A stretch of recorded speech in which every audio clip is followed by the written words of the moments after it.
Hello and welcome to episode 24 of my podcast, The Pocket Stylist. I'm Lisa Talbot and today it's one of my favourite topics. We're going to be talking about hair. So I am brilliantly joined by Faye Smith of House of Hair Hostess, who is not only a specialist in hair, but she's a wonderful business entrepreneur. So we're going to talk about so many different things about hair and body language and branding and everything. So first of all, hello Faye, how are you? I am fantastic, thank you, really good. So you're further away from me because I'm obviously down near London and you're Solihull, aren't you? Yes, we're in the Midlands in Solihull, yeah. Yeah. So I wanted to talk to you because, you know, like so many other ladies, we talk about hair and everyone knows from my perspective, hair is really important to me. So I am definitely one of those ladies who is very fanatical about her hair, how it's cut, how it makes me feel. But, you know, you and I have had a conversation kind of even before we started recording the podcast. And you said something, didn't you, incredibly important about what hair is. Do you want to tell our listeners what we were talking about with regards to how you see hair? Because you and I see it exactly the same way. And what did you say to me before we kind of pressed that record button? Well, in simple terms, it's the crown that you never take off, isn't it, really? Absolutely. It really is. I feel, especially because, I mean, I've been in the industry for 36 years now, and I feel that hair is a super important accessory. It's the accessory that you don't take off unless, which is what we were speaking about earlier, you are wearing a wig or a hairpiece, and wigs and hairpieces are super fashionable now anyway, so they have become part of everyday life, haven't they, really? Yeah, and I think that's what was interesting, what you said, you know, when you said you've been in the industry 36 years, I sat there and I thought, well, I wonder what is so different. Do you think from a kind of time, that's a real big question to ask you, isn't it? You know, how has it changed in 36 years? I think one of them is probably what you just said about where wigs and hair pieces has really almost been acceptable, whereas before it was slightly different in the way we chose to wear them. But how do you think, it's a real loaded question, sorry Faye, what do you think has changed in that 36 years with regards to hair? Obviously we know it's evolved, but what do you see as the progression from a hair perspective? Well, it's funny that you say that wigs are more accepted and that, you know, it has really evolved. I mean, if we go back in history, really and truly, back into the times of Elizabeth I, so she was a redhead, and people wore huge powdered wigs back then. And the bigger the wig was and the more elaborate it was, you know, the more it was kind of a sign of wealth, wasn't it? Yeah. So if you look at it that way, and you know, fast forward throughout all the decades and all the years, now we see ourselves in times where celebrities are wearing, you know, hot pink coloured wigs, red wigs, long, you know, lime green, you know, down to the floor. Literally, it seems as if the more elaborate your hair piece is, and showy it is, the more that you have, I don't know how to put it really, a certain type of personality, or you're confident in your skin, maybe. So I think it has come a 360 personally in terms of how hair is seen. I think putting the wigs and the hair pieces aside for clients in the salon, I feel that, I mean, what we do is correction work, and it's super important that a woman has her hair looking exactly how she wants it, because I mean, my business is loaded, it is full of women that come to me because they're unhappy with the hair that they, you know, that they currently are wearing for whatever reason, whether it's a correction or they just don't like what they've got. It changes, I feel, a woman's personality. I don't work with men. We are, a female salon, but I'm sure for men as well, men that have hair transplants as well, it gives them more confidence. Yeah, it goes back to that whole thing, doesn't it? Even when we talk about clothes, it's how something makes you feel. And we know from wearing the right clothes, you know, we can feel confident, or actually it can make us feel pretty rubbish. And from a hair perspective, and I've made no kind of I've told everyone, you know, during lockdown, for me, I have short hair. So I'm used to having short, angular, choppy, bit edgy kind of hair. And I love it because it represents me as a person. It's my kind of branding, it's who I am. And you know, during lockdown, obviously things completely changed, didn't they? You know, I've always said it, I think the hairdresser is that fourth emergency service during lockdown. Everybody was like, that's one of my lines. you know what I mean? It was like, quick, you know, the first thing, I was there on the day you guys opened, I was there. And I think it's so true, you know, because, you know, I've got lots of people know I've got twins of 17 and my husband, and they were like, please, Lisa, shut up about your hair. Because I'd look in a mirror and think, oh, you know what? It now looks like I have a crash helmet on rather than that edgy cut. And it's so true what you said about, you know, your hair is that accessory you can't take off. And you know what? I think when you have longer hair, you can probably do more things with it, or, you know, perceived to be. You can put it up, you can twist it, and do whatever. Short hair, you can, but you don't have as much to play with, do you? So I think it's so true that your hair has to represent you as a person, and it's not just about for you guys from when they come in your salon. You don't just look at their hair, do you? Not at all. Not at all. No. For me, from the minute a client arrives into the salon, I'm looking at how they're coming into the salon. Before the gown even goes on, I can more or less kind of figure out a kind of a personality of my clients. So by the time the gown does, you know, actually goes on, I've already clocked, you know, how she sat down, whether she's crossed her legs, whether her fists are clenched in her lap, whether her arms are at the side, does she wear glasses, lots of different things I will have clocked on them like a computer, and I'm clocking before the gown even goes on. I can kind of figure out where we're going to be going. But it's so important that actually the hair comes together as a package with the clothing, with the shoes, with the rings, with the jewelry. We come together as one. And I think definitely, you know, there are certain styles that suit different people. So, you know, if you've got a little bit more of a dramatic personality, you might go a bit more edgy. If you're a little bit more of a classic, you're going to go slightly more with maybe a more heritage, traditional haircut. It's really interesting. You know, when you get ladies who sit in your chairs and you've kind of had a little bit of a look about them, is it easy for you to make recommendations? Like myself, you know, when we take someone shopping, we try and push them out their comfort zone just a little bit, not to the point that they go so far out they feel uncomfortable. But are you able to kind of make those recommendations and see ladies embrace it and think, wow, yeah, you know what? I'd like to do something a little bit different, whether it be with a colour or a cut. Is it kind of quite easy for you as a hairdresser to do that like it is for me from a style perspective? Absolutely, it's super simple. I feel like by the time somebody comes to my salon anyway for correction work, they're in a position to want to have a change.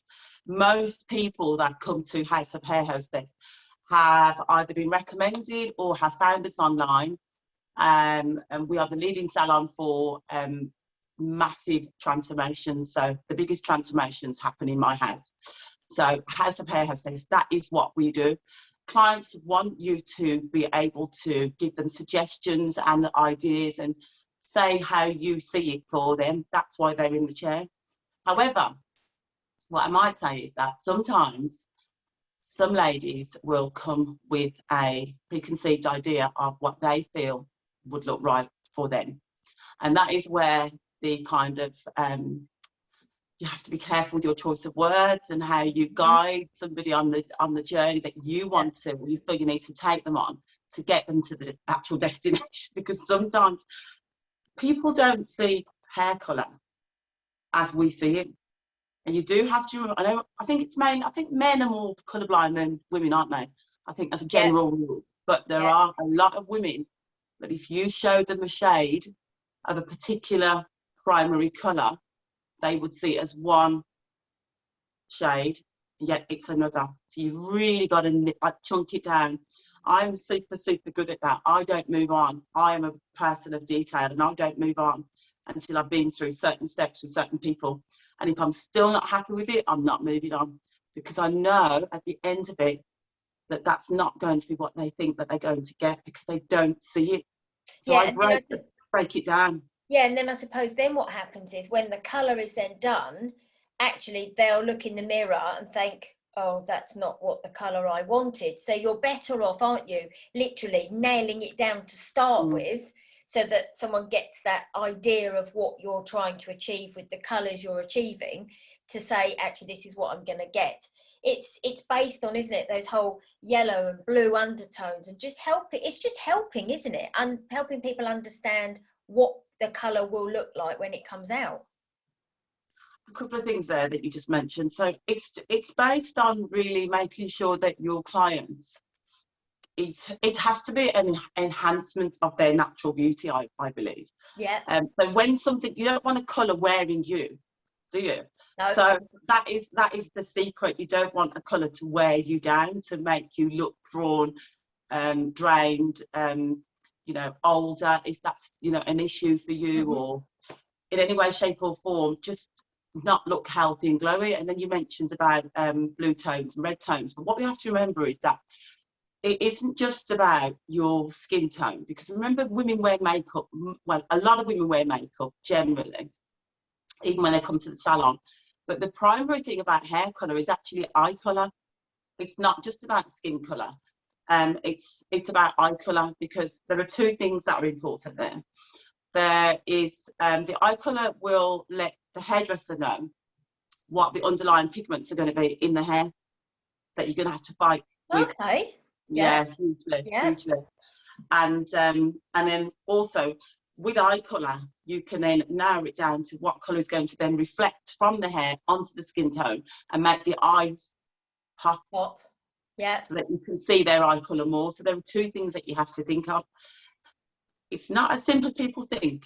No, exactly. And you know, I was just about to say that to you, and that's why, you know, you have to go to the experts, and you have to, like, you know, be able to sit in your chair and have that conversation with your hairstylist, who's going to help, rather than just say, yes, this is the color you're going to have. And that's why it's really interesting, isn't it? It's, you know, I think, like we joked, but that whole fourth emergency service, it is about having that real relationship with your hairdresser, that it's that like, no, trust. You like them, you know them, you trust them. And that's why so many of us stick with the same hairdresser that we've had for years and years, because we know that you can go and sit in the chair and go, and if they said, so take for instance, myself, if I go to my hairdresser and she says, oh, Lisa, why don't we do something a little bit different?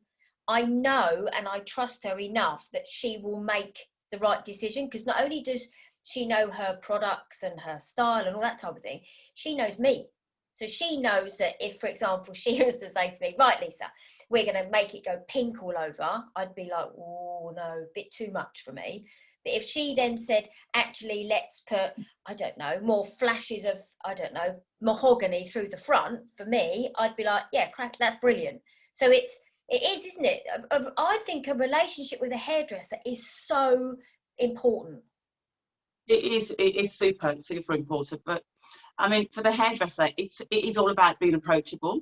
Yeah. And you need to be clear in what you are explaining to your, you know, to your guests in your salon, because not everybody understands, and this is why we use images. Sometimes clients will come in and they'll say, I had a lady on Saturday actually, she explained her haircut. I said, okay, that's fine. Let me go to some images now and talk you through what you've just said to me and show you how I interpret what you've said. That was nothing like the image that was actually on the phone. So I said, let me try and work out what you're trying to say to me via images now. And I then showed it. And she went, yeah, that's it. Well, in my mind, I was thinking, well, if I had done what you had said to me, on the head, you'd have gone out looking like Rod Stewart. Yeah. That showed my age. But because I knew how to break it down, and put it into chunks and work out where she was going with it, I was able to then find the exact picture of what she wanted. So I personally, I only work with images.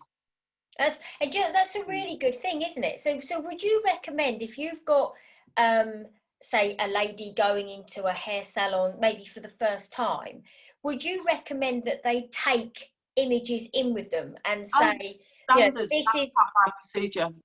this is what I would like. I'm just thinking, if anyone's listening, if they're going to a new hairdresser or whatever, or even their existing hairdresser, you would definitely recommend that they take a picture, whether it be on a phone or a cutout from a magazine, because it helps the hairdresser as well, doesn't it?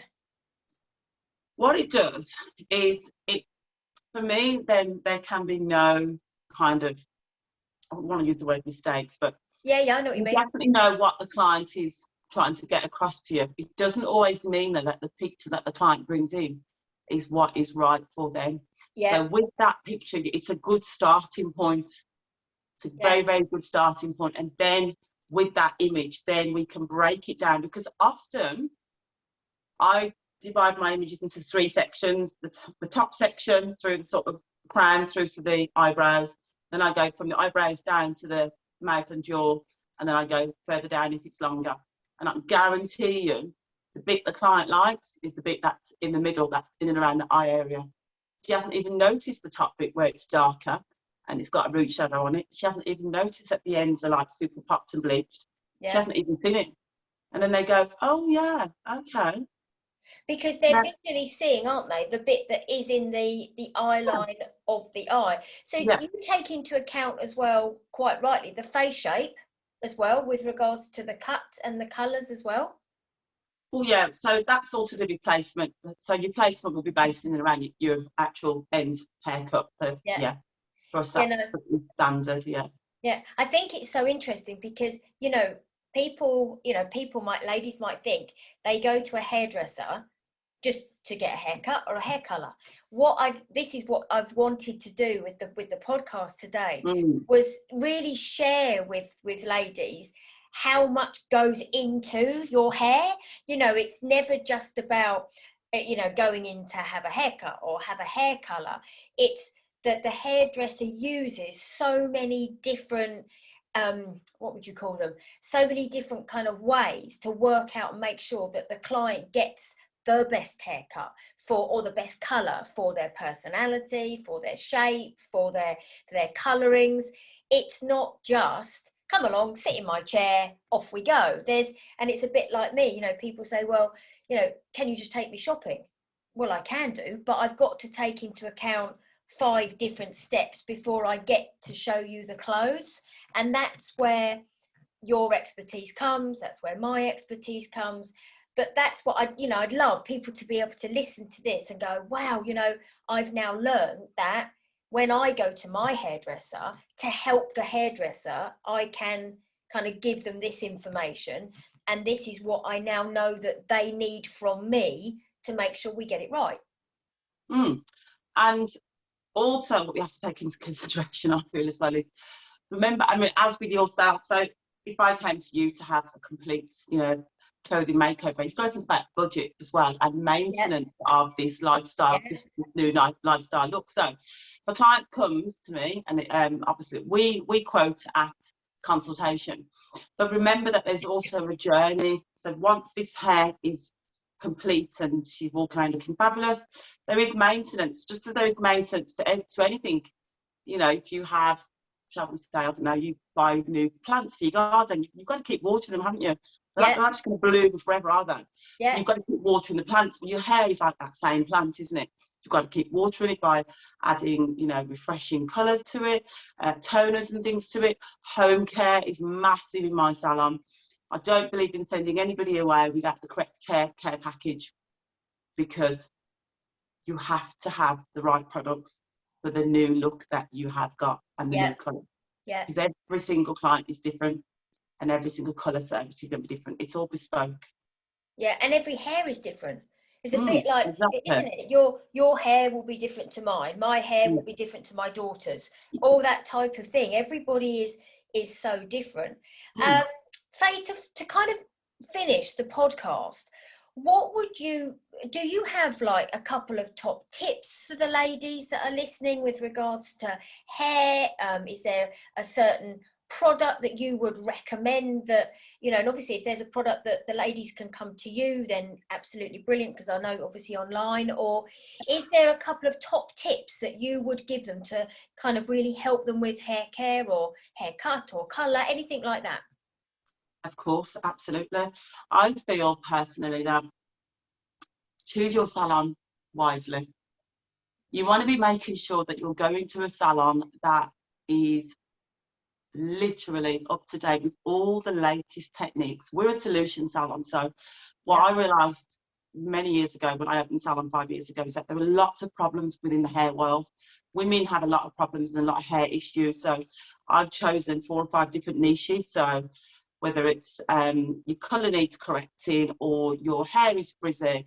And one of the biggest tips I'm going to give you, if you're a mature lady like myself, make sure that you realise that your hair care has to change at a certain age, just as your body changes at a certain age. You can't keep using the same products that you were using 10 years ago or 5 years ago. You've got to change your hair care products to align with how your body is at that time, and because your hair has changed with it. So for me, it's all about reflection. Is that to do with the hormones, Faye? The hormones of the lady? Yeah. So we work with a brand called Brazilian Blowout, and they have an amazing product called Rewind, and it resets your hair, can take your hair back 10 years. Oh, wow. And we use that, we call it the hair Botox. It's like literally giving your hair, yes, it's incredible. It's absolutely incredible. So women that are experiencing where their hair is really dry, really unruly, it's quite thinning maybe, it just completely looks nothing like their hair was before. And people will come in and say, my hair isn't like it used to be. Well, you're not like you used to be. So you've got to treat your hair for where it is now. That's probably my biggest tip. That market, I think, is so kind of brushed under the carpet. There are lots of women that complain about that to their hairdresser, and it doesn't get like mentioned or fixed. Oh, that's a brilliant tip. But you're absolutely right, aren't you? You know, and I think, you know, we always hear people say, or some hairdressers say, you know, don't use the same shampoo time after time after time because your hair gets used to it, you know, make a change. But I think from what you're saying, that's so, do you know, I wouldn't have even thought about that. But you're so right. As you know, you go through different stages of your life, your body changes, doesn't it? And actually, you know, I always remember, gosh, it goes back years, even my mum saying when she'd got to a certain age, oh, my hair just feels dry and it's thinning. And it's true, but it was probably, thinking about it now, the age that she was is what we're talking about. So that's a brilliant tip. Do you want to leave us with any others that you, because that was a right wonderful one. If you've got another nugget, that would be super. Do you know what I'm going to say to you is that I hear a lot of women and they say, oh, I don't use conditioner because it makes my hair too flat or too lifeless. No, it doesn't. Conditioner only makes your hair flat and lifeless if you've overused the product and you haven't rinsed it out correctly. Oh, the top tip I am going to give you is, now listen to this. So most women wash their hair, shampoo their hair when they're in the shower. That's a massive no-no for me. Is it? So, yes, it is. I'm really old school. You do have shorter hair though, so you're slightly different. But a lot of women today, or younger girls, or women have like longer hair like me. Most people shampoo in palm of hands, top of head, shampoo, rinse, and no. If you are going to shampoo your hair in the shower with that second shampoo, flip all your hair over in the shower and put that shampoo in the palm of your hands and rub it into the back of your neck, and then shampoo your hair downwards that way. That is my top tip. Do the top with the first one and then flip it over and work from the back and the underneath on the second one. Because I suppose otherwise, if you don't get to the ends, do you? Well, no, it isn't the ends. It's because they don't get to the roots, and that's where it gets very itchy, very cloggy. You get a lot of scalp issues. People think, oh, I've got dandruff. You haven't got dandruff. You've actually got product build-up on your head. It's product build-up. And actually, it's probably not being shampooed properly either. Wow. So you've given us a wonderful nugget about that one. You've given us a wonderful hero product that sounds like once you get to a certain age, there is a hero product. Thank you so much for talking to me today.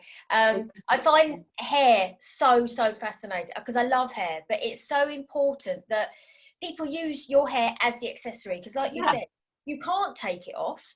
You can change it slightly with colours, you can adapt it, you can really make it, I think, who you are as a person. But I have loved talking to you, and we've got some great information from you and some wonderful nuggets. Thank you so much for spending your time today talking to me. For the listeners, I really hope you've enjoyed it, and I look forward to seeing you all next week. Faye, before we go, where can any of the listeners come and find any information about you? Where's the best place for them to come and find you before we wrap up? So the salon is called House of Hair Hostess. So you can just go onto Google, www.houseofhairhostess.co.uk. Oh, that's lovely. Thank you. I didn't want to go without anyone being able to come and find you. So thank you so much. Thank you for listening, and we'll see you all next week. Thank you. Bye. Bye. Thank you, my lovely.